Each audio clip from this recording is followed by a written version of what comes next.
हाँ हेलो, आवाज आ रही है मैट्री? Yes sir.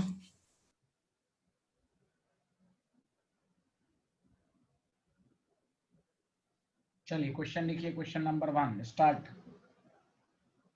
लेट्स स्टार्ट, जल्दी करें।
हाँ लिख लिया, बताइए।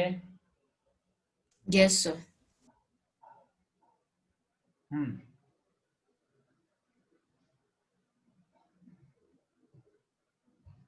2 liter of ideal gas at a pressure of 10 atm expands isothermally into a vacuum until total volume is 10 liter.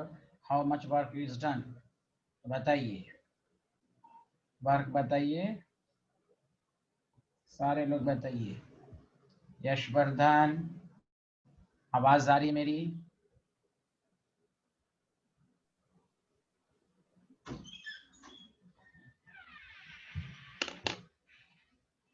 यश, मानस जोशी, आवाज आ रही है?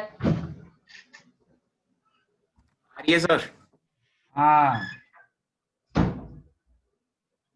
तो देखिए यहाँ एक वर्ड लिखा हुआ है वैक्यूम।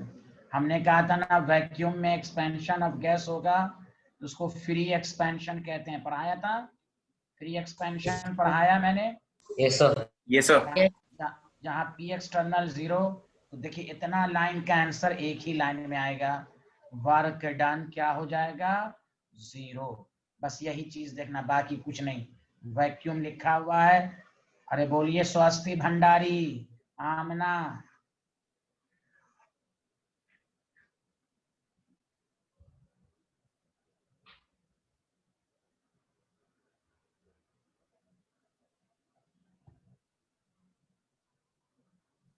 हाँ स्वस्ति भंडारी, आवाज नहीं आ रही है?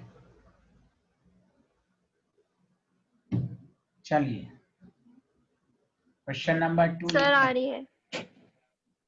अच्छा, सब लोगों ने पहला क्वेश्चन लिख लिया था? नहीं सर। सर। स्क्रीनशॉट ले लीजिए प्लीज, स्क्रीनशॉट लीजिए प्लीज। आप घर पर लिख लीजिएगा, उतना पेज छोड़ दीजिएगा। आप स्क्रीनशॉट ले लीजिए please. Okay student? Yes sir. हाँ, यहाँ वैक्यूम लिखा हुआ है, फ्री एक्सपेंशन है, दैट द रीजन। चलिए चलिए, अब सेकंड क्वेश्चन है, अब लिखिए। 1 mole of gas is placed in 3 liter capacity of bulb and gas expands to 10 liter capacity of evacuated bulb. ये सी है। WD का मतलब वर्क डन।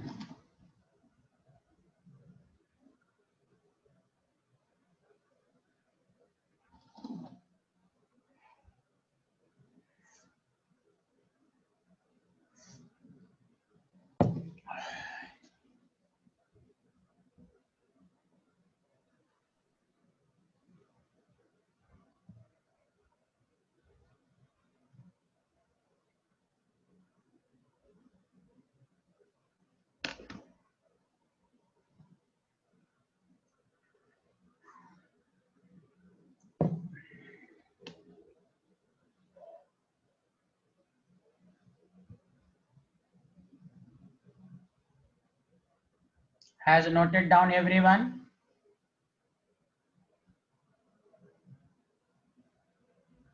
लिख लिया आप लोगों ने? Yes sir. तो देखिए यहाँ Yes, sir. पर भी एवैक्यूएटेड बल्ब है, तो ये देखिए ये भी तो वैक्यूम ही का कंसेप्ट होगा कि नहीं? पी एक्सटर्नल 0 होगा कि नहीं? Work Yes, sir. डन भी 0 होगा। चलिए थैंक यू। तो ये मैंने जानबूझ के आपको देखिए आपको समझ समझ के पढ़ना है, ये नहीं कि सर ने लिख दिया। एकदम जब भी क्वेश्चन न्यूमेरिकल वर्क डन का पढ़िए तो सतत एकदम सावधान होके पढ़िए। और फ्री एक्सपेंशन के बारे में और नॉलेज दी जाएगी। अब तक नॉलेज दी गई है 2, vacuum, P external 0, work done 0। Okay scientist, सबको समझ में आया?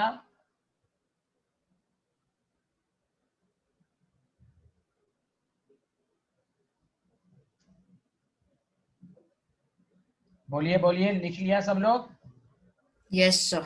Yes, sir. Yes, sir. चलिए टॉपिक डालिएगा।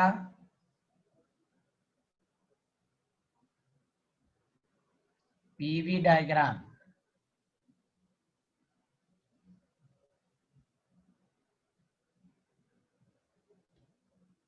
पीवी डायग्राम क्या होता है और से सुनिए।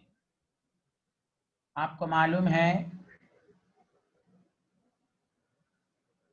कि रिवर्सिबल प्रोसेस स्लो प्रोसेस है, और एक्सपेरिमेंटल में आपको मालूम है कि आप स्लो प्रोसेस का ही ग्राफ ड्रॉ कर सकते हैं, और ये एक्सपेंशन है। गौर से सुनिए, यहां पर आपके पास है V2, यहां है V1,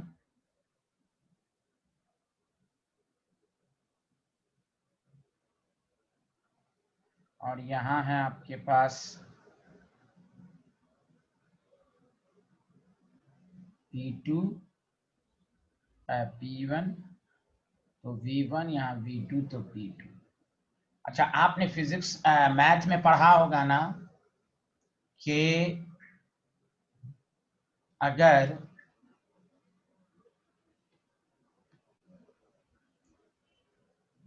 एक्स वाई का अगर ग्राफ है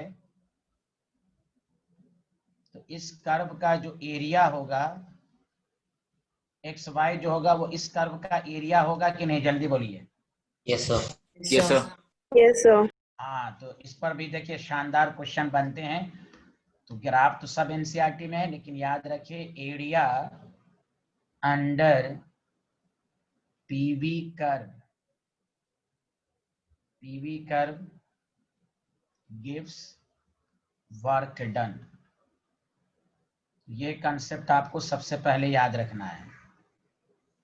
अब ये जो ग्राफ है वो रिवर्सिबल एक्सपेंशन का है, आइसोथर्मल रिवर्सिबल एक्सपेंशन। तो देखिए इस ग्राफ में ये जो कर्व शेडेड पोर्शन है, बताइए वही एरिया देगा कि नहीं? जल्दी वर्क डन देगा कि नहीं? बोलिए। Yes, sir. Yes, sir. sir. अब आइए इर्रिवर्सिबल का ग्राफ कैसे बनाएंगे। तो प्लीज सुनिएगा, 2 मिनट दीजिए, फिर उसके बाद आराम से लिखिएगा और से सुनिए। इर्रिवर्सिबल बताइए, बहुत ही फास्ट प्रोसेस है कि स्लो प्रोसेस है? Irreversible, process. Fast. Fast. Fast. बहुत है। और जो याद रखिए रिवर्सिबल इरिवर्सिबल अपने लैंग्वेज में पेज के ऊपर लिख लिया कीजिए। बहुत सारी बातों को, बहुत सारी बातें टीचर बोले तो उसको लिख लिया कीजिए अपने लैंग्वेज में। वो ये है कि रिवर्सिबल का ग्राफ ड्रॉ किया जाएगा rectangular hyperbola. Practically experimentally fast process का ग्राफ ड्रॉ नहीं होता। समझ बात आ रही है? Graph can not be plotted irreversible. इसका कैसे करेंगे तो ध्यान दीजिए। तो आप देखिए इसका P वर्सेस V का ग्राफ रेक्टेंगुलर हाइपरबोला इसमें नहीं आएगा, तो कैसे आएगा? तो प्लीज सुनिए। मान लीजिए यहाँ पर एक पॉइंट मान लीजिए आपका P1 है, तो यहाँ V1 है। मान लीजिए कोई पॉइंट ये मान लीजिए, तो यहाँ आपके पास P2 है, तो यहाँ V2 है। अब एक बात बताइए, हमने आपको सिखाया था ना एक्सटर्नल प्रेशर अगर कांस्टेंट होता है तो वो इर्रिवर्सिबल प्रोसेस होता है। याद है ये लाइन? Yes, sir. ठीक है। Yes, sir.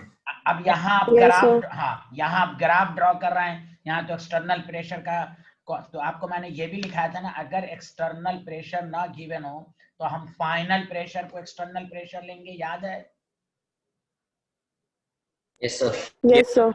अब बताइए वर्क डन इर्रिवर्सिबल का क्या फॉर्मूला होता है? ध्यान दीजिएगा, minus P external V2 minus V1।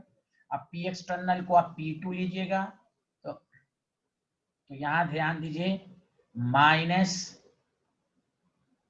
P2 V2 minus. अब बताइए ये जो पोर्शन है आपका, ये जो पोर्शन है वो सिर्फ यही दिखा रहा है कि नहीं? जल्दी बोलिए हाँ या ना, हाँ या ना। यही पोर्शन दिखा रहा है ना आपको? Yes, sir. Yes, sir. हाँ, Yes, देखिए sir. यही, इसलिए इर्रिवर्सिबल का ग्राफ रेक्टेंगुलर हाइपरबोला नहीं होता। यही वर्क डन इर्रिवर्सिबल है। आप यहाँ से प्रूव कर सकते हैं, क्योंकि यही बेसिक डिफरेंस ये भी है कि रिवर्सिबल का graph can't be plotted. Can't be plotted का मतलब समझा? कि मतलब रेक्टेंगुलर हाइपरबोला नहीं हो सकता। प्रेशर बढ़ाने पर वॉल्यूम घटता एज यूजुअल, जो एक्सपेरिमेंटली ग्राफ है वो नहीं आया।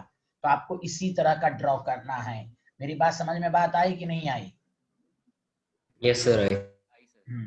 इस कंक्लूजन से ये बात साबित हो गई, इससे एक मिनट रुक जाइए, कंक्लूजन के for expansion work done reversible, हम मॉडुलस लगाएंगे। क्यों? एक्सपेंशन में वर्क नेगेटिव साइन, वर्क कभी नेगेटिव नहीं हो सकता, -5 जो नहीं, इसलिए मॉडुलस लिया गया। यही एक दफा आईआईटी में गलत हो गया था। उन्होंने -5 और -7 में -5 को बड़ा कर दिया था कि ये -5 वर्क डन ज्यादा है। गलत, मॉडुलस लेंगे तो अब कौन ज्यादा है बताइए? अरे बोलिए ना, 7 ज्यादा होगा। तो Yes, sir. उन्होंने Yes, sir. उस साल आईटी ने बाकायदे प्रेस कॉन्फ्रेंस करके अपनी गलती को तस्लीम किया था, जो की आंसर की मिला था। तो वर्क डन उस दिन भी मैंने बताया था नेगेटिव नहीं होता, वो सिर्फ बताता एक्सपेंशन और कंप्रेशन को, इसलिए यहाँ पर मॉडुलस का है। तो work done reversible greater than work done irreversible. Shaded portion देखिए, ये एरिया ज्यादा है बनिस्बत इस एरिया के। ओके, सबको समझ में आया? Yes sir. हाँ लिखिए, चलिए ये ग्राफ बनाइए। हेलो जानवी, आवाज आ रही है? Yes, ओके, तो देखिए जानवी, मैं 2 मिनट का टाइम दे रहा हूँ, आप पहले स्क्रीनशॉट लीजिए। आप बहुत लेट से आई थी, स्क्रीनशॉट ले लीजिए। ओके, 1 2 3 4 5 ले लिया? चलिए सेकंड, 1 2 3 4 5 2 क्वेश्चन हो चुके हैं। मैंने फ्री एक्सपेंशन पर क्वेश्चन करा दिया है, जो मैंने लास्ट टॉपिक फ्री एक्सपेंशन पर खत्म किया था। सबको समझ में आ गया? बोलिए। चलिए अब ये ग्राफ बनाइए सारे लोग।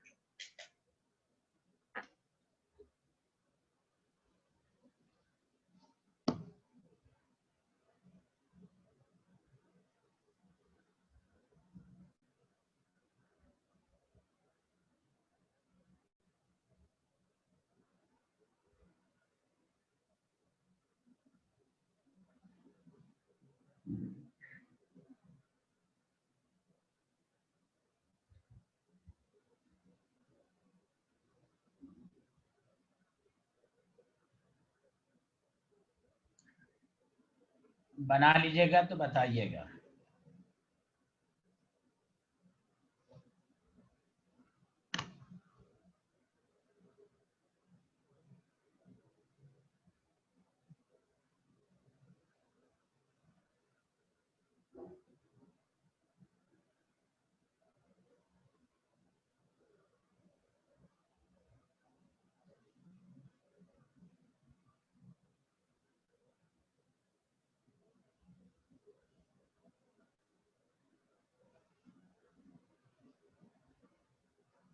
बताइए, लिख लिया?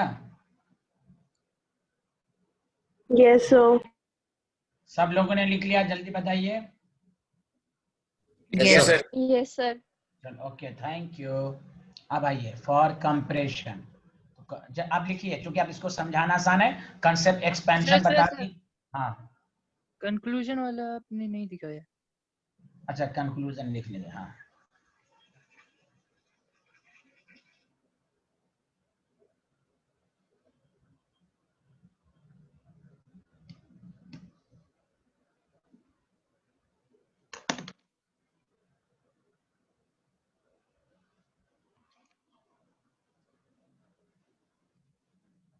हाँ, कंक्लूजन लिख लिया होगा, आगे बढ़े। Yes, sir. Sir. हाँ, फॉर कंप्रेशन बनाना शुरू कर दिए, क्योंकि आप ये समझ चुके हैं, इसीलिए चलिए बनाइए सारे लोग। कंप्रेशन में बस एरो का साइन चेंज कर देंगे, तो इसमें भी ग्राफ उसी तरह का आएगा, P वर्सेस V।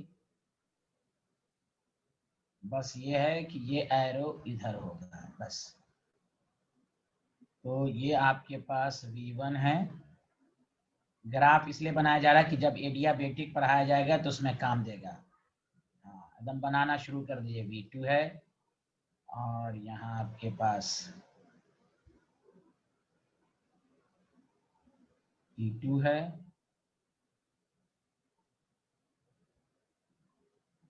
और यहाँ P1 है। बस वही एरिया अंडर द कर्व, वही कंप्रेशन का भी इसी तरह होगा बस। अब आइए इरिवर्स, ये है रिवर्सिबल, रिवर्सिबल एक्सपेंशन कंप्रेशन, सब लोग बनाइए। अब आइए कि अगर आपके पास इस तरह का ग्राफ है, फिर वही बात, यहाँ पर आप पॉइंट मान लीजिए। तो यहाँ आपके पास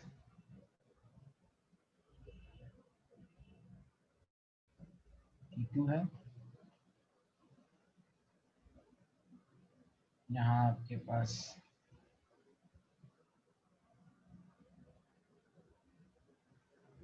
V1 है, यहाँ V2 है, और यहाँ आपके पास फिर वही बात कि अगर आप वर्क डन जब लेंगे तो minus P external V2 minus V1। अब बताइए यहाँ P एक्सटर्नल क्या लेंगे, P2 ही लेंगे कि नहीं, बताइए, हमेशा फाइनल ही जाएगा माइनस P2। अरे बोलिए ना, हाँ या ना। Yes, sir. जब हाँ, तो P2 बढ़ाने के लिए ऊपर और जाएगा, ऊपर देखिए, ये होगा आपका वर्क डन, ये पूरा, तो मतलब ये पूरा शेडेड पोर्शन। अब बताइए कंप्रेशन में इरिवर्सिबल का वर्क डन ज्यादा है कि नहीं, जल्दी बोलिए। हाँ सर। हाँ, P2 को लाने के लिए आपको बढ़ाना पड़ेगा। तो देखिए इसमें भी ग्राफ रेक्टेंगुलर हाइपरबोला नहीं है। फिर वही बात, कंक्लूजन, कंक्लूजन में ये हुआ कि वर्क डन इरिवर्सिबल। अब इसमें मॉडुलस नहीं लगाया, क्यों नहीं लगाया, बोलो हाँ या ना, क्यों नहीं लगाया मॉडुलस, क्यों नहीं लगाया इसमें? Positive work done होगा। हाँ, वर्क, चूंकि कंप्रेशन में वर्क पॉजिटिव होता है। Okay, yes sir.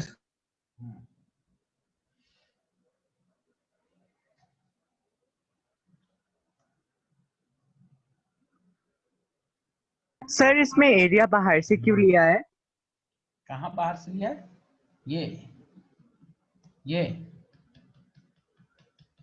ये पूरा माइनस। Yes sir. हाँ देखिए P2 है ना, तो P आप यहाँ P2 तो ऊपर तक जाएगा ना, इसलिए पूरा लिया गया। पिछले में P2 देखिए कहाँ था, P2 यहीं तक था ना, तो यहीं तक ले एरिया लेंगे। बोलिए, final pressure is the external pressure. Okay, यहाँ फाइनल प्रेशर कहाँ है, ऊपर है, तो ऊपर तक जाएगा। Okay, yes sir. ये फर्क है ऐसे। हाँ, अब देखिएगा, पढ़िएगा, आगे बढ़ें। तो ये आपके पास, इसको लिख लीजिए, इसका किसी को समझाना हो इस तरह समझाइएगा।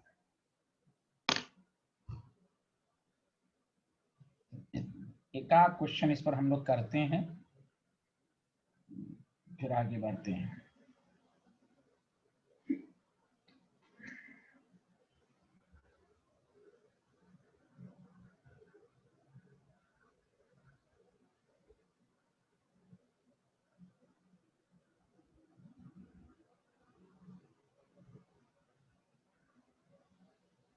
बना लिया आप लोगों ने?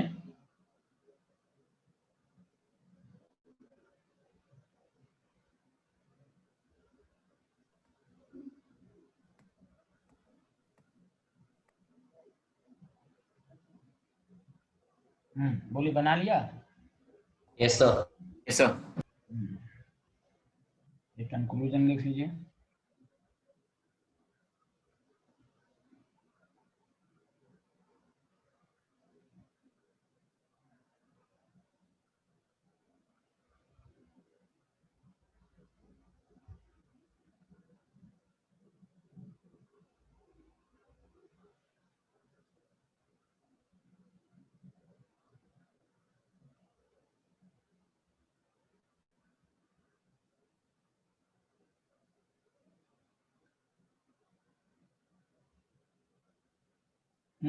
लिख लिया ना? चलिए, अब देखिए एक क्वेश्चन करके दिखाइए आप लोग।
चलिए, फाइंड द वर्क डन बनाइए। कितना वर्क डन होगा इसमें?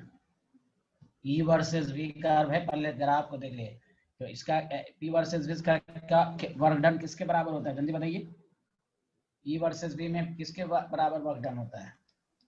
Area under curve. Area and above. इंडिया इंडर कर्व होगा height into base into height, area of the triangle. अरे बोलिए।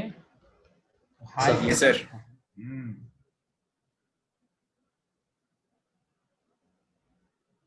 Five P1 into 4V1, 10 P1 V1। आया सबका आंसर? Yes sir. अरे भाई जूल क्यों लिख रहा हो भाई? यहाँ पीवी के फॉर्म में है हर्षित। Okay sir. हाँ,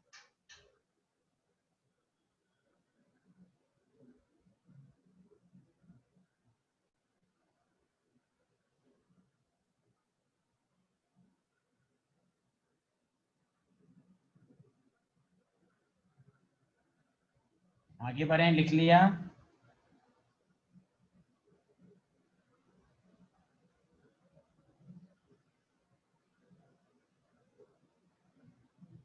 Yes, sir.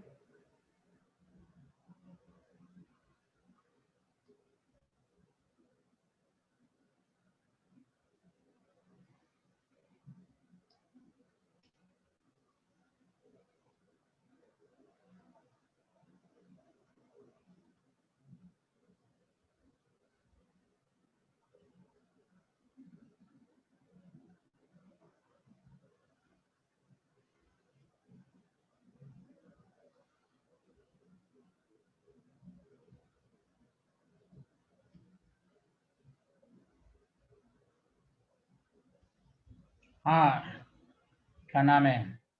खसपेल, तुम वर्क डन 0 क्यों लिखे? खसपेल, इसमें वर्क डन 0 है? सर वो बाद की वाला था। बाद वाले में कहा है?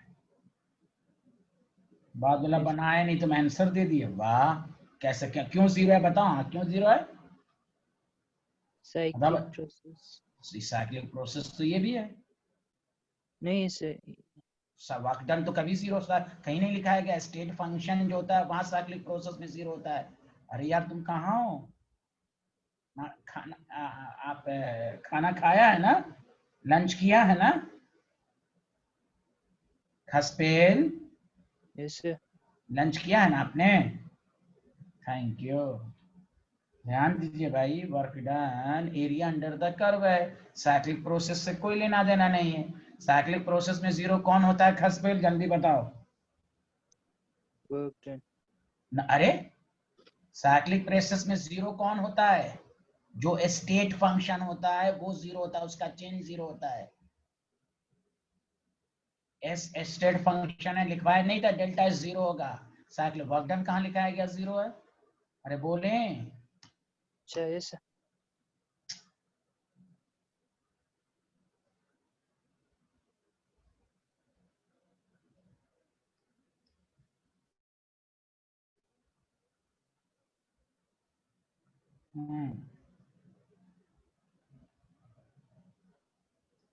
Find the work done. मैं 60 सेकंड का टाइम दूंगा, 60 सेकंड से पहले कोई आंसर ना दें।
हाँ बताइए, आंसर कोई बता सकते हैं?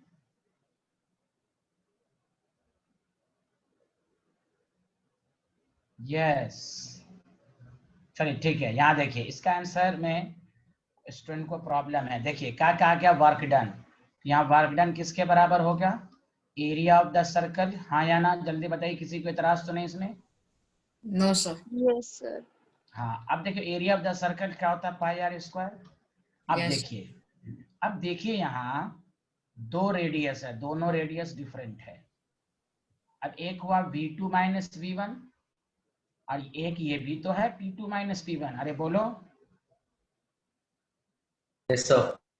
हाँ तो दैट द रीजन यहाँ पर लिखेंगे, और चूंकि ये डायमीटर है तो रेडियस के लिए हाफ लेना पड़ेगा, समझा कि नहीं? तो आप लेंगे pi v2 minus v1 by 2 p2 minus p1 by 2 R R R square R R R square R R R square. Are you get, did you understand very well? क्योंकि रेडियस, हाँ हाँ दोनों, हाँ तो ये है। बहुत सारे स्टूडेंट्स में या तो लिख देते हैं कुछ लोग y का होल स्क्वायर, कुछ लोग लिख देते हैं p2 माइनस p1 बाई 2 का होल स्क्वायर। नो, यहाँ रेडियस अलग अलग है, इस रीजन में अलग रीजन है, ऊपर वाले में अलग रेडियस है, इसलिए दोनों को लेना पड़ेगा। That the reason, this is the answer. बोलिए, आया समझ में? Yes, sir. Yes sir. Yes sir. अब एकदम धीरे धीरे एक एक चीज को पढ़िए। हम लोगों ने अब तक वर्क डन का पूरा कंसेप्ट पढ़ लिया। मैं दोबारा बोल रहा हूँ, थर्मोडायनेमिक्स में वर्क डन दो तरह का होता है, रिवर्सिबल और इरिवर्सिबल। रिवर्सिबल में स्लो प्रोसेस है, वहाँ पी एक्सटर्नल पी इंटरनल के बराबर हमेशा होगा, और दैट द रीजन उसको डिफरेंट, उसका इंटीग्रेशन करना पड़ेगा, वहाँ वर्क डन इसलिए आपके पास फॉर्मूला में आया। समझा कि नहीं? आगे बढ़े, जल्दी बताइए। Yes, sir. अब आइए नेक्स्ट टॉपिक। अब एक एक चीज थर्मोडायनेमिक क्वांटिटी में एक एक चीज पढ़ेंगे। हम इस चैप्टर को 2 पार्ट में पढ़ा रहे हैं, पहला thermodynamics then thermochemistry, internal energy, enthalpy, गिव्स फ्री एनर्जी, एंट्रोपी, उसके बाद thermochemistry. Thermochemistry is very easy, यही पार्ट में सबसे ज्यादा स्टूडेंट को परेशानी होती है। इंटरनल एनर्जी, इसको पूरे थर्मोडायनेमिक्स में हम यू से डिनोट करेंगे। अब हम एक एक चीज को पढ़ेंगे, इंटरनल, एंथैल्पी, गिव्स फ्री एनर्जी, एंट्रोपी, ठीक। उसके बाद फिर हम लोग प्रोसेस, इंटरनल और एंथैल्पी के बाद हम लोग क्या कैसे पढ़ेंगे वो मैं बताऊंगा। तो आप देखिए इंटरनल एनर्जी लिख लिया सारे लोगों ने? Yes, sir. हाँ, तो देखिए इंटरनल एनर्जी के नाम ही से साबित है। मान लीजिए ये कोई कंटेनर है, इसमें ये सिस्टम है, सिस्टम में गैस है, याद रखिए। तो दैट द रीजन इस गैस के अंदर जो भी इसकी एनर्जी स्टोर्ड होगी। अब इसमें कौन कौन सी एनर्जी है गौर से सुने। गैस आप पढ़ चुके हैं kinetic theory of the gases में कि भाई क्या कहते हैं इसको, गैस लगातार मोशन में रहता है तो उसमें आपके पास काइनेटिक एनर्जी होगी कि नहीं, जल्दी बताइए। Yes, sir. Yes, sir. हाँ, तो काइनेटिक एनर्जी होगी, पहली बात। दोबारा सुने, अगर कंटेनर में गैस, हाँ फिजिक्स में क्या होता है, हम मोशन भी लगा लेते हैं तो वो नहीं, यहाँ पर रेस्ट की बातें होंगी। तो गैस सिस्टम की बात सिर्फ होगी, इसी कंटेनर की बात होगी, इसमें गैस है। तो इंटरनल एनर्जी की पहली आसान definition, total energy stored in a system, जितनी भी एनर्जी स्टोर्ड है इस गैस के पास, इसलिए नाम से है इंटरनल एनर्जी।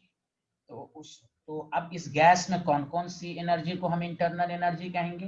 तो सबसे पहली बात, इसमें मोशन है तो काइनेटिक एनर्जी है, पहली बात समझा। गैस के अंदर, गैस के आपस के अंदर इंटरमोलिकुलर फोर्स होगा, भले वीक ही सही, वो बात की बातें हैं, लेकिन इंटरेक्शन की वजह से जो एनर्जी होता है उसको पोटेंशियल एनर्जी कहते हैं। तो एक काइनेटिक एनर्जी, काइनेटिक एनर्जी 3 तरह का होता है, फिजिक्स में पढ़ेगा, translational kinetic energy, rotational and vibrational, तमाम तरह की काइनेटिक एनर्जी है। सबको समझ में आ रहा है हाँ या ना, जल्दी बताइए, अरे बोलिए ना। Yes, sir. Yes, sir. Yes, Sir. अब गैस के अंदर इलेक्ट्रॉन है तो इलेक्ट्रॉनिक एनर्जी भी होगी, भले सबका कंट्रीब्यूशन कम हो, वो एक अलग मैटर है। जैसे हम लोग के बॉडी के अंदर भी, सोने में भी एनर्जी कंज्यूम होती है, हम फूड आइटम लेते हैं, सब तरह की एनर्जी का जो सम है हमारे बॉडी में, वो भी इंटरनल एनर्जी है। किसी का कंट्रीब्यूशन ज्यादा है, किसी में कैलोरी की मात्रा ज्यादा है, किसी में कैलोरी की अमाउंट कम है। वही हाल यहाँ पर है कि गैस सिस्टम के अंदर जितनी भी पॉसिबल एनर्जी स्टोर होती है उसी को इंटरनल एनर्जी कहते हैं। अब वो एनर्जी कौन कौन सी है, कंट्रीब्यूशन किसका किसका है, तो मोशन की वजह से काइनेटिक एनर्जी, गैस गैस के बीच में इंटरेक्शन तो इंटरनल एनर्जी, पोटेंशियल एनर्जी। उसके बाद गैस में इलेक्ट्रॉन है, इलेक्ट्रॉनिक एनर्जी है, और केमिकल एनर्जी भी हो सकती है। न्यूक्लियस है तो न्यूक्लियस की वजह से भी कुछ ना कुछ एनर्जी होगी, उसको कहते हैं न्यूक्लियर एनर्जी। तो सारी एनर्जी होंगी, ये all possible kind of energy के सम को हम इंटरनल एनर्जी कहते हैं। बोलिए आया कि नहीं सबको? Yes, sir. Yes, sir. और याद रखिए हमेशा सबसे ज्यादा जो कंट्रीब्यूशन होता है इसमें वो किसकी वजह से होता है बताइए, मेन कंट्रीब्यूशन किसका है इसमें? Kinetic energy. Kinetic energy main है। क्या पोटेंशियल एनर्जी तो आइडियल गैस के केसेस में 0 हो जाएगा क्योंकि इंटरमोलिकुलर फोर्स 0 होता है। पोटेंशियल एनर्जी कभी तभी होगा जब रियल गैस हो। घबराइए नहीं, मैं बहुत दफा समझाऊंगा, एकदम छोटे छोटे लफ्ज में लिख रहा हूं। पहली बात की, every system is associated with definite amount of energy is called internal। Exam में क्या लिखेंगे वो सब मैं बताऊंगा, पहले हर पॉसिबल चीज को नाम से समझिए। Internal energy, every system is associated with definite amount of energy called internal energy। अब वो डिफिनिट क्या है, इसलिए बुक में क्या लिखा रहता है, it is defined as all possible kind of energy available in the system is called internal energy। तो हम हर पॉसिबल बात आपको लिखाएंगे जिससे कि आपको एनालाइज करने में आसानी हो। पहले बताइए यहाँ तक कुछ ना कुछ समझ में आया या नहीं आया? Yes, sir. हाँ, तो पहला पॉइंट डालिए, पहला पॉइंट लिखिए, एवरी सिस्टम, एकदम लिखना शुरू कीजिए, जहां रहेगा मैं खुद आपको बोलूंगा फिर डाउट लूंगा। Every system is associated with definite amount of energy।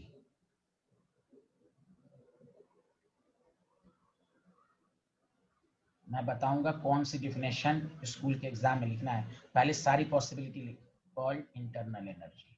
ऐसे इंटरनल एनर्जी की मीनिंग बहुत सारी आएंगी, ये उसके नाम के लिहाज से डिफिनेशन सब लिखाई जा रही है।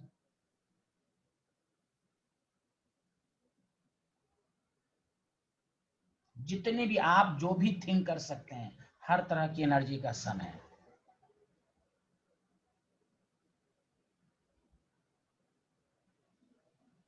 लिख लिया आप लोगों ने?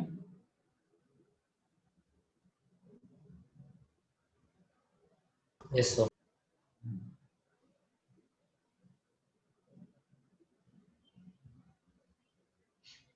इसलिए सेकंड पॉइंट में भी लिखिए,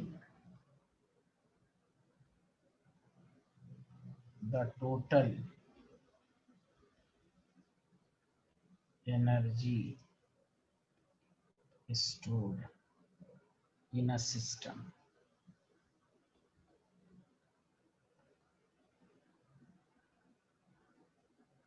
वो क्या है? In terms of kinetic energy, potential energy, electrical energy,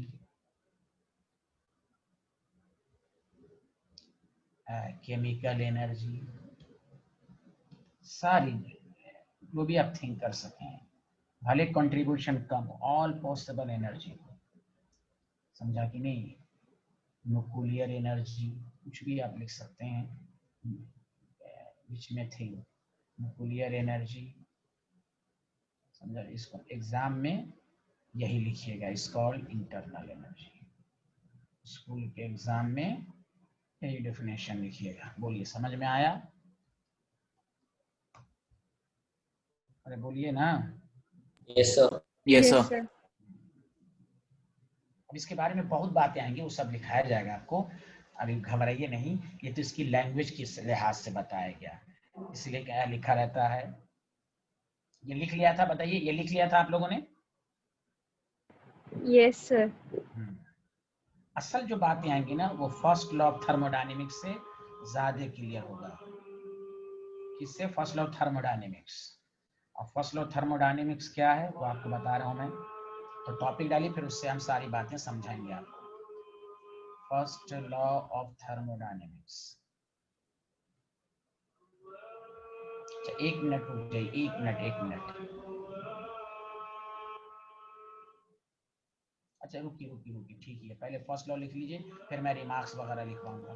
first law of thermodynamics, तब समझाने में ज्यादा आसानी होगी।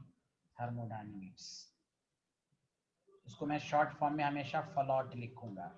क्या लिखूंगा? फ्लॉट। हाँ, फ्लॉट का, हाँ। चलिए, इसके बारे में लिखिए। पहला point, it is based upon conservation of energy. Conservation of energy, कोई आदमी बोलिए क्या होता है? Energy can neither be created nor be destroyed. Very good. अब कैसे लिखना एग्जाम में, देखिए, अकॉर्डिंग टू फ्लॉट, टोटल, यही है टोटल एनर्जी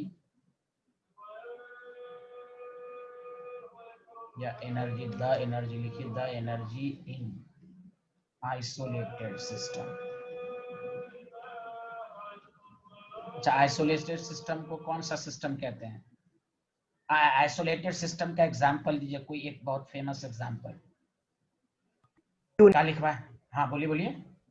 द एनर्जी, हाँ यूनिवर्स, याद यूनिवर्स बोला ना आप लोगों ने? हाँ, ब्रैकेट में लिख लीजिए universe. The energy in isolated system remains constant. बस, it can be transfer in one form to another form. समझा कि नहीं? इसलिए मैंने ऊपर लिख दिया ना, दैट इज रिमेन्स कांस्टेंट, इसलिए ऊपर लिख दिया।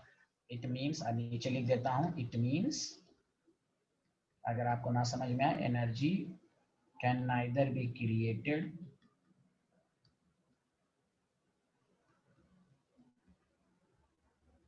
Nor destroyed. चलिए अब हम इसका फॉर्मूला ड्राइव करते हैं तो आपको मजा आएगा।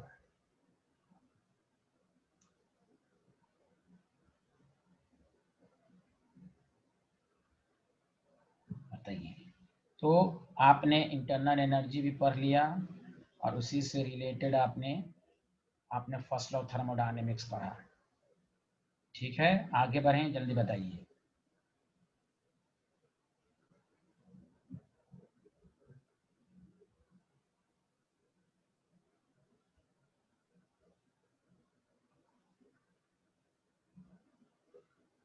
हाँ लिख लिया, बताइए हाँ या ना।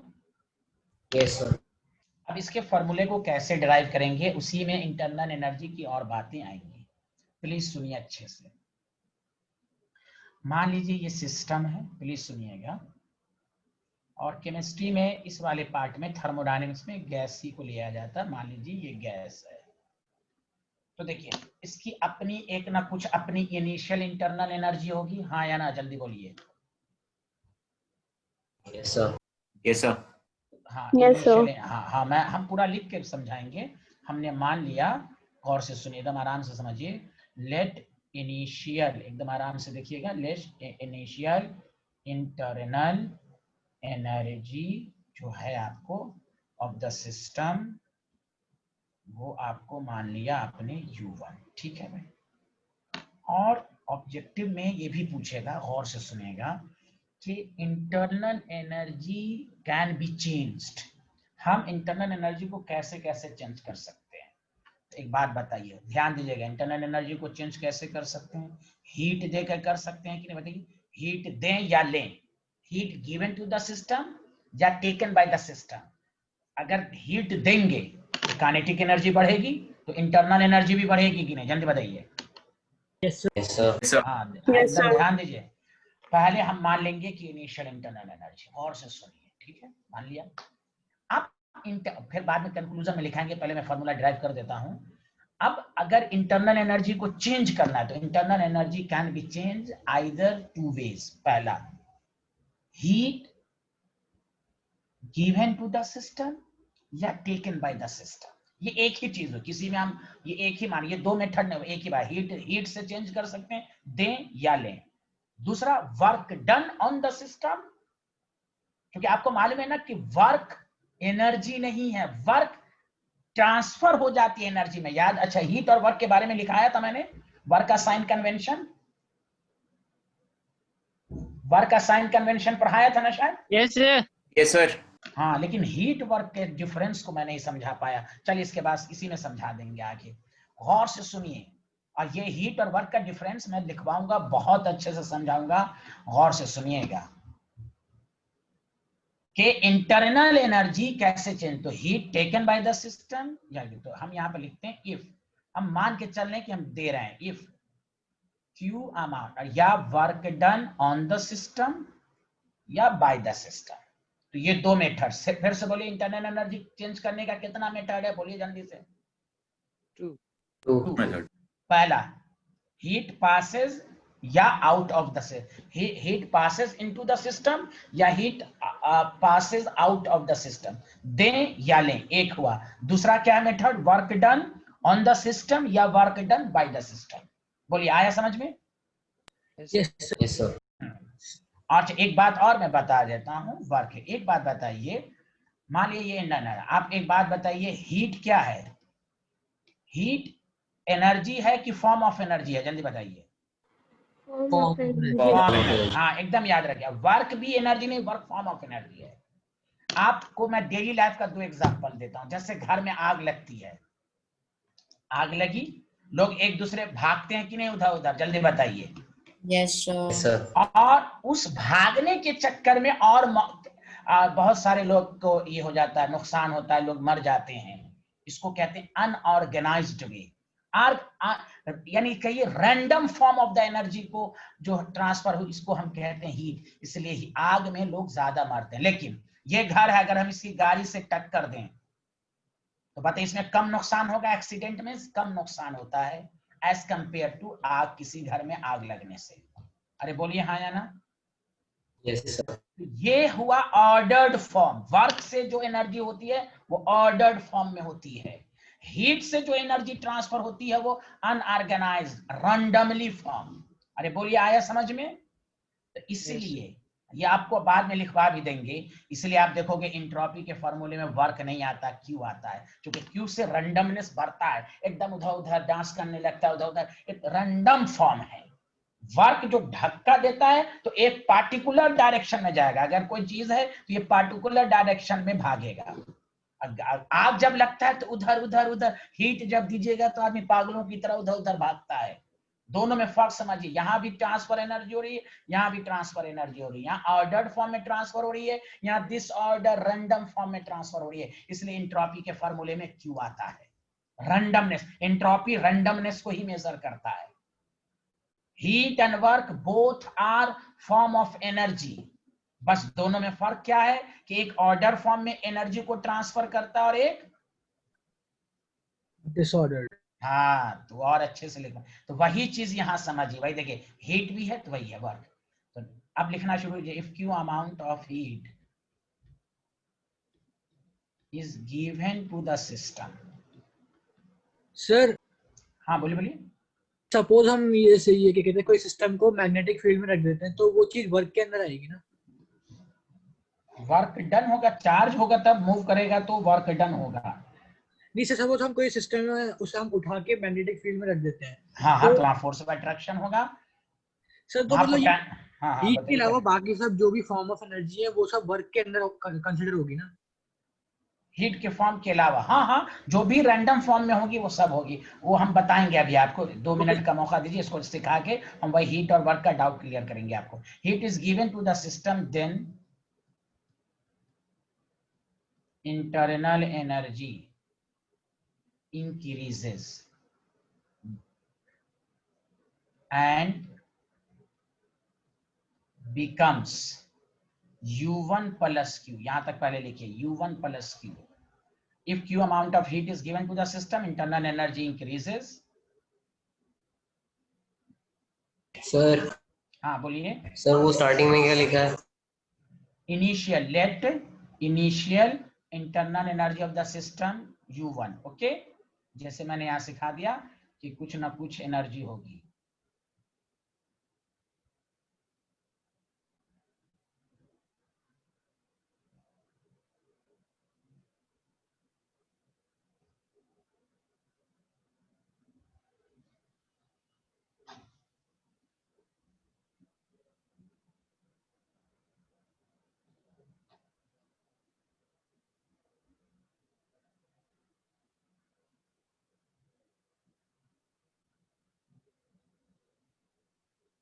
सर इसमें एनर्जी बिकम्स क्या लिखा है?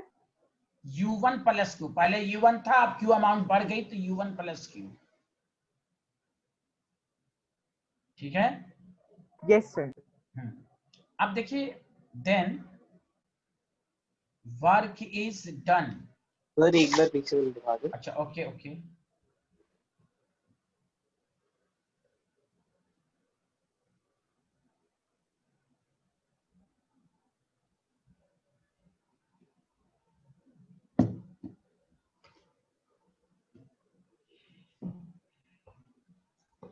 हो गया सर।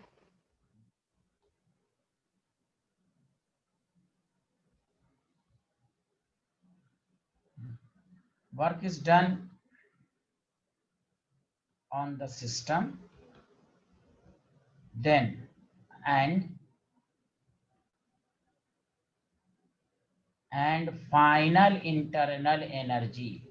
तो फाइनल इंटरनल एनर्जी जो अब आएगी वो यहाँ देखिए, U2 is equal to U1 plus Q था, अब W अमाउंट वर्क ये हो गया, तो W U2 minus U1 is equal to Q plus W, तो डेल्टा U। इसी को कहते हैं first law of thermodynamics, energy can neither be, जो भी आपने हीट दिया या वर्क किया वो लॉस नहीं हुआ, वो किसमें यूटिलाइज हो गया, इंटरनल एनर्जी को चेंज करने में। Are you getting my point everyone? Yes sir. तो ये आपको बताया गया, ये सब याद रखना आपको। तो इसी को कहते हैं, पूरा इसको करने के बाद फिर हम लोग हीट और वर्क पर आएंगे।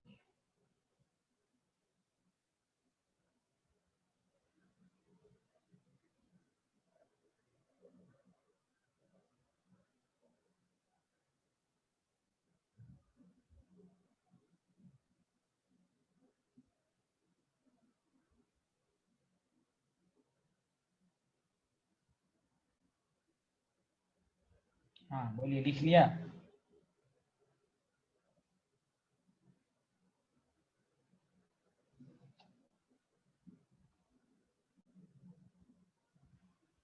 ये लिख लिया? बताइए ना, कोई लोग बोल ही नहीं रहे हैं। लिख लिया सर। लिख लिया।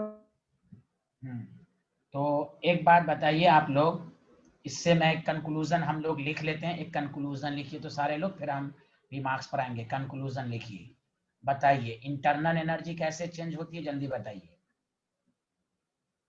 इंटरनल एनर्जी, हाँ ये ऑब्जेक्टिव सब में स्टेटमेंट बेस्ड क्वेश्चन में दे सकता है, सबको हल्के में नहीं लेना, पूरा डिटेल में पढ़ना है।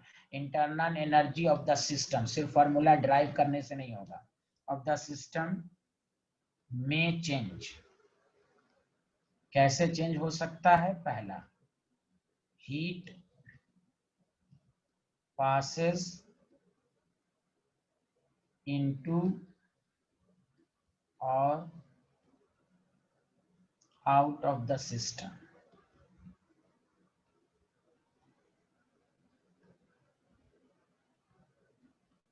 Work is done on or by the system. तीसरे से भी हो सकता है, मैटर लीव करे, या मैं कुछ गैस का अमाउंट निकाल लिया आपने, मैटर इंटर्स और leave the system.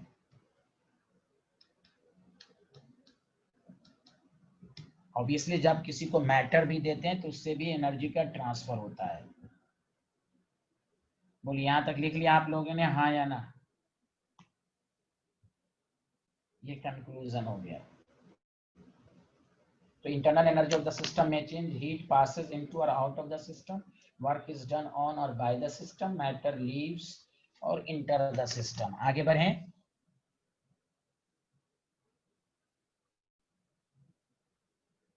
Yes sir.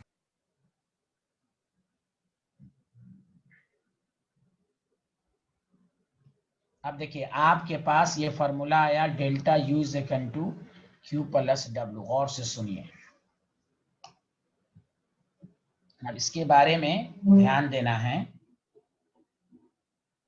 Remarks में पहला पॉइंट प्लीज सुनिएगा।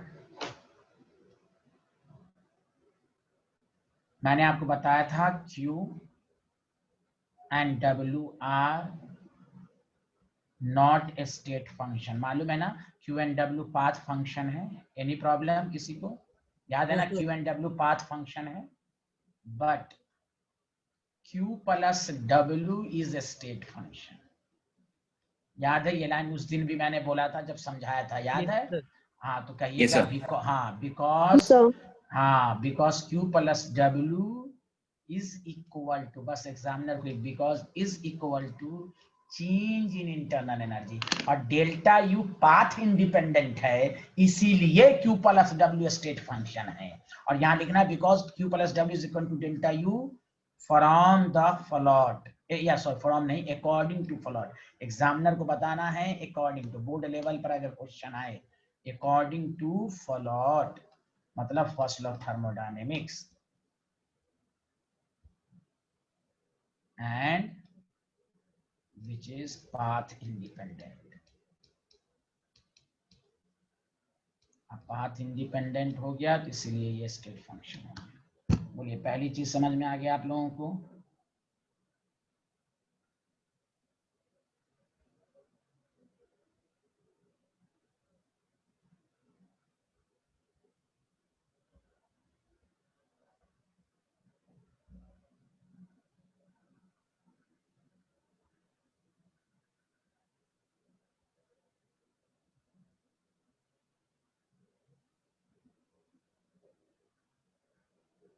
हाँ बोलिए, लिखिए।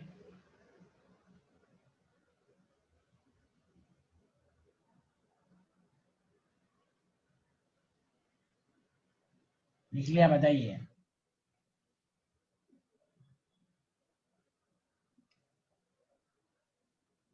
सेकंड पॉइंट गौर से सुनिए आप, कि अगर आपको ये कहा जाए, आवाज नहीं आ रही है, सबको समझ में आया ना पहला पॉइंट? Yes, sir. Yes, आप sir. सुनो, हाँ आप सुनिए। इफ द, ये सब थर्मोडायनामिक पॉइंट सबको दिमाग में रखिए। इफ द प्रोसेस इज, गौर से सुनिए, carried out at constant volume, तो बताइए वॉल्यूम जब कांस्टेंट होगा तो बताइए डीवी 0 होगा, हाँ या ना? तो वर्क डन भी 0 होगा, हाँ या ना? पी एक्सटर्नल डीवी, अरे बोलिए ना कुछ आप लोग। Yes, sir. हाँ, यहाँ देखिए, तो फ्रॉम द फ्लॉट, और से सुनिए, बहुत इंपॉर्टेंट रिलेशन आ रहा है, डेल्टा यू सिर्फ क्यू के बराबर होगा। बोलिए आया समझ में? Yes, sir. अब गौर से सुनिए, लिखना नहीं है, यहाँ ध्यान दीजिए। कंक्लूजन, कि मान लीजिए अगर कोई सिस्टम को एकदम कांस्टेंट वॉल्यूम पे, आप, मैं बताऊंगा कांस्टेंट वॉल्यूम आपके सिलेबस में उसको कहते हैं बॉम्ब कैलोरीमीटर। ऐसा बॉम्ब कैलोरीमीटर जहां वॉल्यूम कांस्टेंट होता है, वहां आपने सिस्टम को हीट दिया तो वर्क डन नहीं होगा। तो वहां टोटल हीट का इस्तेमाल किसमें हो गया? इंटरनल एनर्जी के चेंज में। इसलिए याद रखिए, हीट एक्सचेंज, ये डायलॉग बहुत इंपॉर्टेंट है, पहला डायलॉग शुरू हुआ यहां से। Heat exchange at constant volume is equal to change in internal energy. आपको न्यूमेरिकल में कहेगा calculate the heat at constant volume, तो मतलब आपको यह कह रहा है कि आप डेल्टा यू निकालो। कांस्टेंट वॉल्यूम पर आप हीट जब सप्लाई करेंगे तो वर्क डन होगा नहीं, तो टोटल हीट किसमें यूटिलाइज हो जाएगा? सिर्फ तो सिर्फ इंटरनल एनर्जी को चेंज करने में। Did you understand very well? Yes, sir. बोलिए। हाँ, और कांस्टेंट वॉल्यूम वही आपको लिखाया भी जाएगा, बॉम्ब कैलोरीमीटर का थ्योरी भी पढ़ाया जाएगा। अब बहुत जबरदस्त क्वेश्चन है इसमें। What is the bomb calorimeter? It is an apparatus. This is used heat of the system at constant volume. तो कांस्टेंट वॉल्यूम पर जो हीट का एक्सचेंज होता हो, चाहे पॉजिटिव, मैंने उससे मतलब नहीं है, is equal to change in internal energy. समझ में बात आई? दैट द रीजन कंक्लूजन में heat exchange at constant volume is equal to change in internal energy of the system। बताइए सबको ये लाइन याद रहेगा? आप हाँ या ना जल्दी बताइए। Yes sir. Yes, sir. अब आइए दूसरे पॉइंट की तरफ आइए। यहाँ तक लिख लीजिए, फिर बताइएगा लिखा कि नहीं आपने।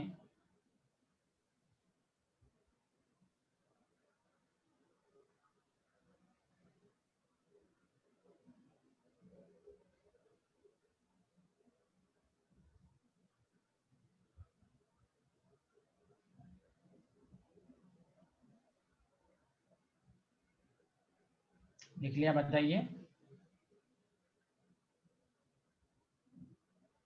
Yes, sir. तीसरा पॉइंट लिखिए, द एब्सोल्यूट। इधर सुने सारे लोग, मान लीजिए ये सिस्टम है, आपको कहेगा इसका इंटरनल, किसी भी न्यूमेरिकल में देखिएगा आपको ये नहीं कहेगा कैलकुलेट द इंटरनल एनर्जी, कहीं नहीं सकता। तो सर आपने तो कहा इंटरनल एनर्जी को यू से दिखाते हैं, आपको कभी भी कहेगा ना तो चेंज इन इंटरनल एनर्जी कहेगा। क्यों? हम किसी भी सिस्टम का एब्सोल्यूट इंटरनल एनर्जी निकाल ही नहीं सकते, क्योंकि उसमें इतने ज्यादा कंट्रीब्यूशन है, केमिकल एनर्जी है, वाइब्रेशनल है, इतनी सारी एनर्जी है कि आप किसी भी सिस्टम का एब्सोल्यूट नहीं निकाल सकते। आप निकाल भी सकते हैं तो क्या निकाल सकते हैं, जल्दी बोल लीजिए। चेंज। बस इनिशियली कितना है, हीट दिया, कितना से चेंज हुआ, बस हम एब्सोल्यूट वैल्यू नहीं निकाल सकते। समझा? ये सब लाइन आगे क्वेश्चन करने में काम देगा, इसलिए कहा गया delta U is the path independent, therefore it is a state function. The absolute value of internal energy of the system can't be determined, but only change in internal energy.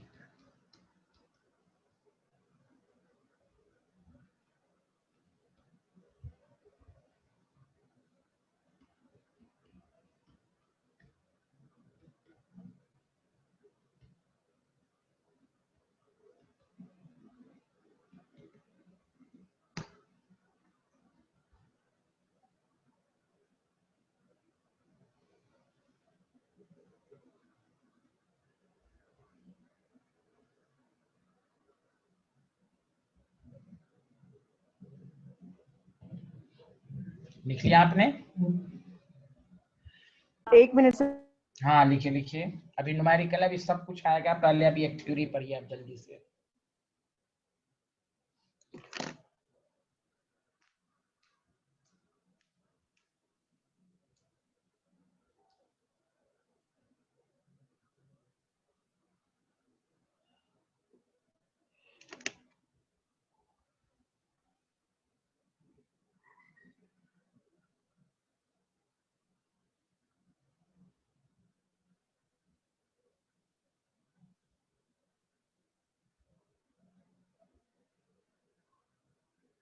लिख लिया? से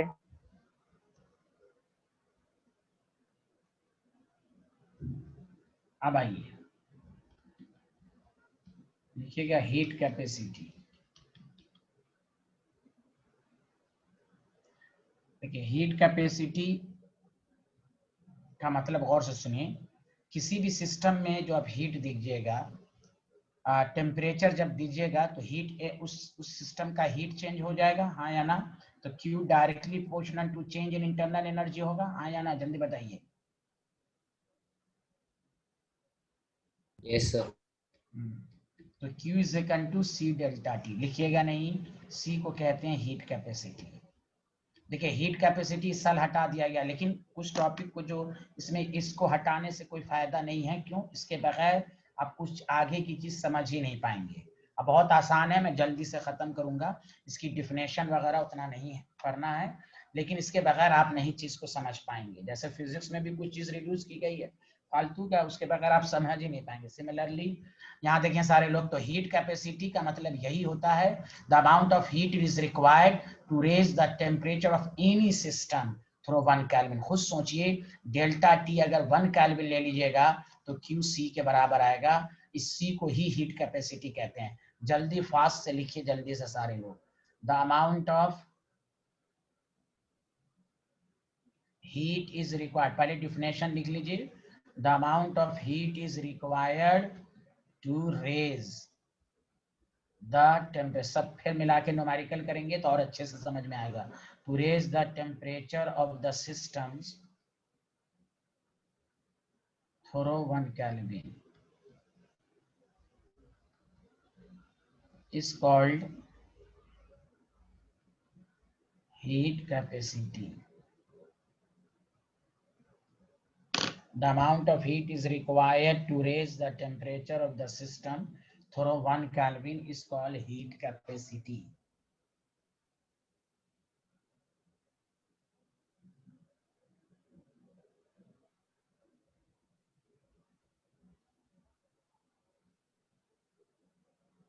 देख लिया आप लोगों ने?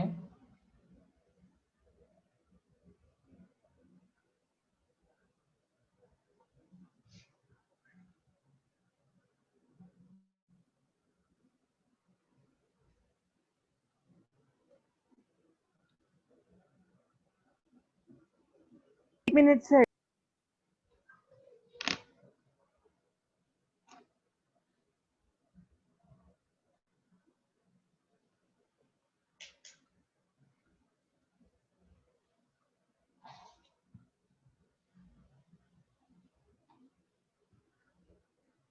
डन से।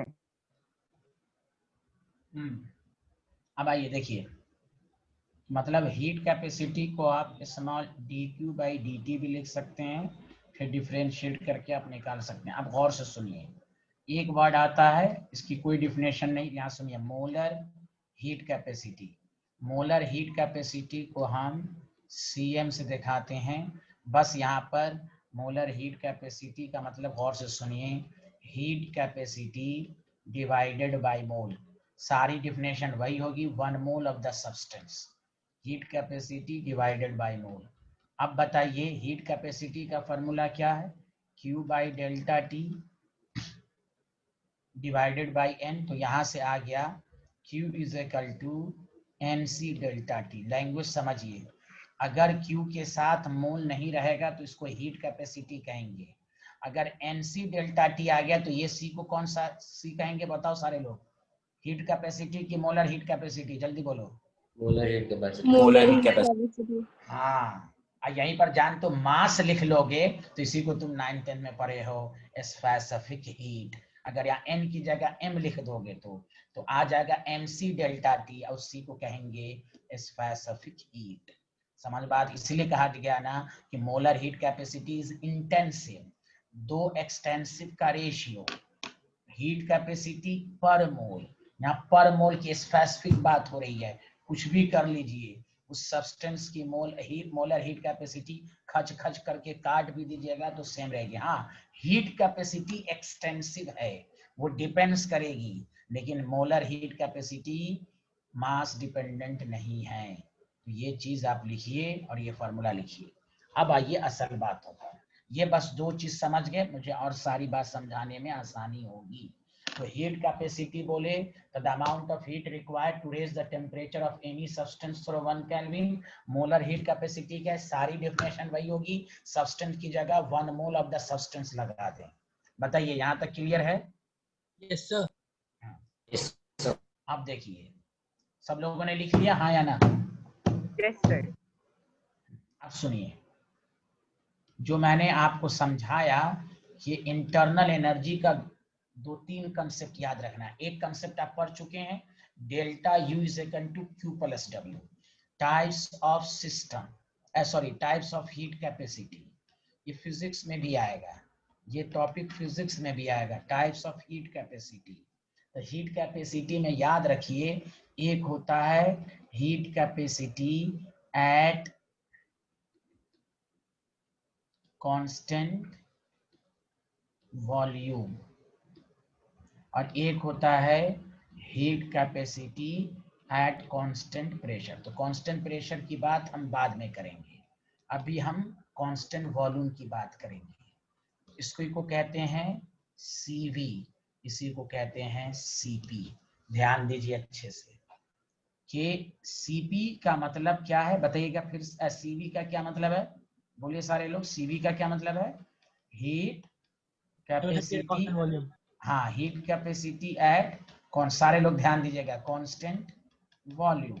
तो फॉर्मूला हो जाएगा, आपको मालूम है, देखिए सी का फॉर्मूला मैंने अभी लिखा था ना, क्यू डेल्टा टी। गौर से सुनिएगा, जैसे ही सीवी लिखेंगे, पॉइंट टू बी नोटेड, इधर सारे लोग ध्यान देंगे, जैसे ही सीवी लिखेंगे तो क्यू क्या हो जाएगा, D U by D T. अभी आपने पढ़ा heat exchange, heat exchange at constant volume is equal to change in internal energy. पढ़ा कि नहीं, हाँ या ना, जल्दी बोलो। Yes, sir. Yes, sir. हाँ, अब देखो मैं ये क्यों चीज पढ़ाया कि एनसीईआरटी का वो लाइन आपको तभी समझ में आता है जब ये फॉर्मूला, तो D U is equal to CV D T for N moles के लिए, फॉर एन मोल्स के लिए D U is equal to N C V D T.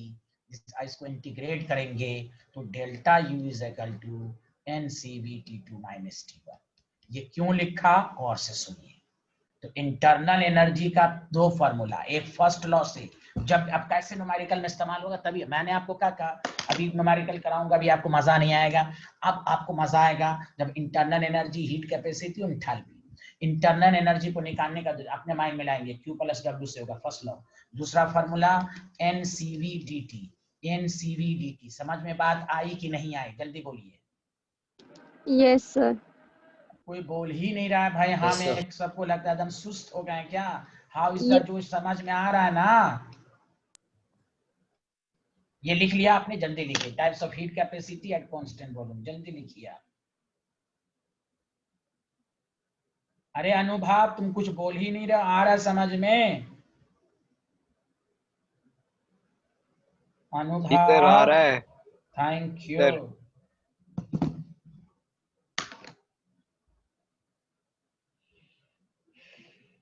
मैट्री आ रहा, मैट्री? Yes, sir. तो heat capacity at constant volume, heat capacity at constant pressure.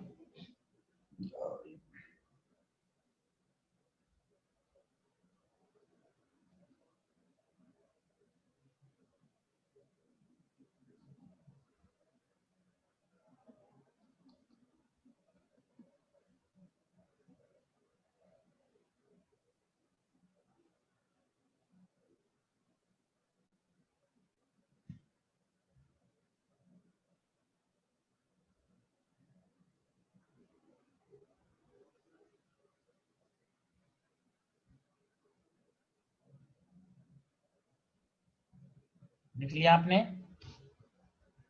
Yes, Yes, sir. sir.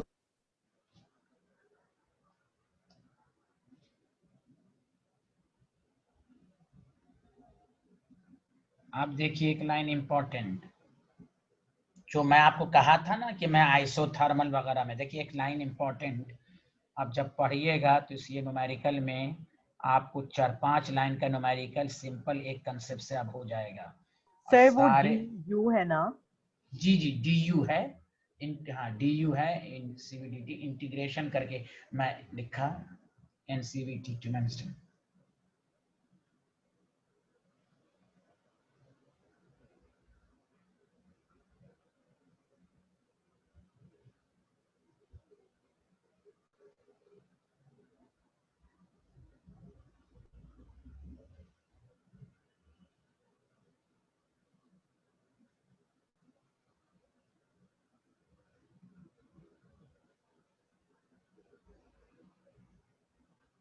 हाँ लिख लिया ये। Yes, sir. अच्छा अब आइए,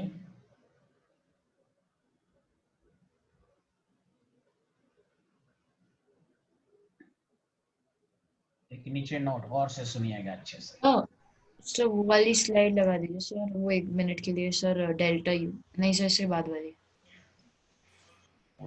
ये नहीं कौन सर, वाली? और जिसमें आपने कहा delta U is equal to Q plus W. तो बहुत पहले है भाई ये। नहीं सर, अभी तो लिखा है सर आपने। अच्छा ये नहीं सर, इसके बाद लिखा था आपने delta U is equal to Q plus नहीं नहीं, डब्ल्यू। अभी अभी कहाँ लिखा मैंने, अभी तो यहीं तक खत्म किया ना। ये लिखा आपने पहले, हाँ या ना? ये लिखा, यस सर, ये लिखा, यस सर, ये लिखा। हाँ सर ये सब दिख रहा सर। तो फिर अभी कहाँ लिखा मैंने? यहीं तक लिखा है बस, इसके आगे कोई स्लाइड नहीं लिखा, यही तक तो लिखा मैंने अभी। यस सर, एक चीज लिखा है सर, 2 सेंटेंस लिखाए थे बस उस स्लाइड में, मे बी रब हो गई होगी। ना नहीं, मैं कुछ नहीं लिखाया हूँ। Delta U plus Q W तो फर्स्ट लॉ ये है, तो लिखी यस चुकी है सर, आप। उसके बाद सर वो प्रूफ आपने कुछ नीचे लाइन लिखी थी, डेल्टा हाँ हाँ हाँ हाँ हाँ, बोलिए बोलिए बोलिए। डेल्टा यू क्या लिखा था लाइन, याद कीजिए। Yes sir, delta U is equal to Q plus W के बाद आपने डेल्टा डब्ल्यू कुछ करके ऐसा लिखा था। अच्छा अच्छा अच्छा, हीट एक्सचेंज एक तो ये है, ये तो लिख ही लिया आपने। मैंने तो कुछ नहीं लिखा, आप तो नहीं, ये प्रूफ करके लिखा है। हाँ कुछ नहीं है, ये भी लिख ही लिया, कुछ नहीं है। हाँ चलिए कोई बात नहीं है, चलिए आगे बढ़ते हैं। अब गौर से सुनिए, delta U is equal to N C V D T होता है, सबको समझ में आ गया? अच्छा आप बताइए, गौर से सुनिएगा, द चेंज इन, गौर से सुनिए, the change in internal energy for ideal gas. दो बातें याद रखनी है। पहला, ideal in isothermal process. Isothermal का मतलब बोले टेम्परेचर इज कांस्टेंट, याद है ना सबको? Yes, sir. Is zero. देखिए कितना इंपॉर्टेंट, अब देखिए पूरा क्वेश्चन आपसे बनेगा इज जीरो। अब थर्मोडायनेमिक्स में डायलॉग सबको याद रखना। पहला dialogue, heat exchange, heat exchange at constant volume is equal to change in internal energy. Number one, आपको न्यूमेरिकल दे देगा, 2 mole of the gas expands isothermally and reversibly at 27 degree Celsius, calculate the change in internal energy. Direct कहेंगे zero. Internal क्यों? देखिए dt क्यों zero हुआ? Isothermal में dt zero होता है ना, अरे बोलिए। Yes, sir. इसलिए पूरा zero. It is non zero for real gas. Real gas के लिए जीरो नहीं होता, यही एनसीईआरटी में पॉइंट लिखा हुआ है स्टूडेंट को। अब ये हम जब तक नहीं पढ़ाते हम प्रूफ नहीं कर पाते आपको। सीपी सीवी ये सब आइडियल गैस के लिए आता है, सीपी सीपी वैलिड ही है आइडियल के लिए। अब ये हटा दिया गया है, लेकिन इसके बगैर आप बहुत सारी चीज समझ ही नहीं पाएंगे। तो बताइए, ये आपको समझ में आया? The change in internal energy for ideal gas in isothermal process is zero. Result को इतनी दफा पढ़ना है कि न्यूमेरिकल को करने में आसानी होगी आगे आपको। बताइए आया सबको समझ में, हाँ या ना? Yes, sir. Yes, sir. हाँ कोई पूछना कुछ डाउट? हाँ सर, आपने क्या बोला, सीपी सीवी सिर्फ और सिर्फ आइडियल गैस के लिए है ना, रियल हाँ गैस हाँ हाँ हाँ, अभी सीपी पढ़ाएंगे ना, इंथैल्पी नहीं पढ़ाया है इसलिए मैंने ओके, ओके। कांस्टेंट, हाँ इंथैल्पी अभी पढ़ाएंगे, वहां कांस्टेंट प्रेशर की बात होगी। अभी कांस्टेंट वॉल्यूम वाला पढ़ा दिया मैंने, इंटरनल एनर्जी और सीवी।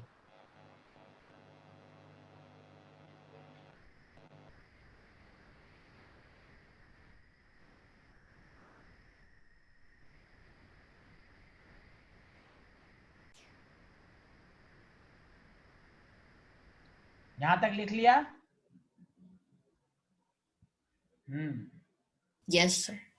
अब आइए देखिए गौर से सुनिए, अभी लगातार नेक्स्ट कल भी आपको आधा दिन तक आधा पौन घंटा आपको थ्योरी ही पढ़ाई जाए। उसके बाद सब जो न्यूमेरिकल से आपका कंसेप्ट इतना बहुत बढ़िया होगा और आपको मजा बहुत आएगा। आज आप घर पर इंटरनल एनर्जी और यह सब याद रखना, कांस्टेंट वॉल्यूम पर हीट का एक्सचेंज डेल्टा यू के बराबर होता है।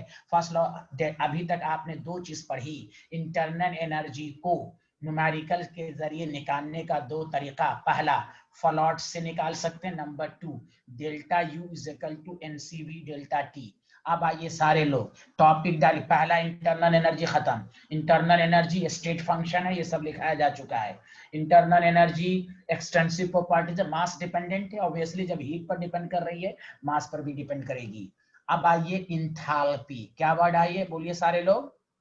एंथैल्पी। Enthalpy. हाँ बहुत आसान है, गौर से सुनिए। पहले आसान डिफिनेशन करते हैं। इट इज, देखिए गौर से सुनिए, it is total heat content in a system. अब गौर से सुनिए आगे का लाइन, इन अ सिस्टम, मैं प्रूव करूंगा, measured at constant pressure, point to be noted, constant volume पर इंटरनल एनर्जी की बात होगी और कांस्टेंट प्रेशर पर इंथैल्पी। क्यों? याद करो क्यों। केमिस्ट्री में जितनी भी रिएक्शन होती हैं हम लोग पढ़ते हैं ना, एंडोथर्मिक है तो डेल्टा एच पॉजिटिव, याद करो आयनाइजेशन इंथैल्पी में डेल्टा एच पॉजिटिव लेते थे ना। Yes sir. सर क्यों? हम लोग डेली लाइफ में जितनी भी रिएक्शन होती हैं वो सब ओपन सिस्टम में होती है, एकदम खुले, एकदम ओपन सिस्टम, प्रेशर कांस्टेंट है। इंटरनल एनर्जी, मैं दोबारा बोल रहा हूं, इंटरनल एनर्जी में वॉल्यूम कांस्टेंट, वो मैन मेड एक्सपेरिमेंट है, वो न्यूट्रल नहीं है, मैन मेड एक्सपेरिमेंट है, वॉल्यूम कांस्टेंट बनाया जाएगा जिसको बॉम्ब कैलोरीमीटर कहते हैं। वह इंटरनल एनर्जी भी डेल्टा यू पॉजिटिव होता है एंडो के लिए, डेल्टा यू नेगेटिव होता है एक्सो के लिए। फिर भी केमिस्ट्री में रिएक्शन जब लिखा रहता है तो उसमें हीट का इन्वॉल्वमेंट एंथैल्पी के फॉर्म में क्यों रिपोर्टिंग होती है? क्यों डेल्टा एच और डेल्टा यू क्यों नहीं लिखा रहता है? उसकी वजह यही है, mostly reaction is carried out in open system, मतलब कांस्टेंट प्रेशर पर होती है। आप लैब में एक्सपेरिमेंट कर रहे हैं, कांस्टेंट प्रेशर, जितने भी C+O2 कार्बन डाइऑक्साइड बनाया कांस्टेंट प्रेशर पर रिएक्शन है। कांस्टेंट वॉल्यूम का मतलब है कि आपको एक्सपेरिमेंट, मैन मेड एक्सपेरिमेंट, आप वहां आपको वॉल्यूम कांस्टेंट बनाना पड़ेगा। और उसी को आपको केमिस्ट्री में एनसीईआरटी में ने लिखा है, उसको कहते हैं बॉम्ब कैलोरीमीटर। आपको अच्छा एग्जामिनर क्या कहेगा? हीट एक्सचेंज इन बॉम्ब कैलोरीमीटर। स्टूडेंट पागल हो की तरह, तो बॉम्ब कैलोरीमीटर में जो हीट एक्सचेंज होगा उसको डेल्टा यू कहेंगे। तो जितनी भी रिएक्शन आप पढ़ते हैं उसमें हीट की रिपोर्टिंग डेल्टा एच के फॉर्म में होती है, डेल्टा यू के फॉर्म में नहीं होती। तो आपसे पूछा जाएगा ऐसा क्यों है, तो आप कहिए because mostly reaction is carried out at constant pressure, not at constant volume. Some man-made experiment is carried out at constant volume. बोलिए, क्या मेरी बात कुछ समझ में आई आप लोगों को कि नहीं आई? Yes sir.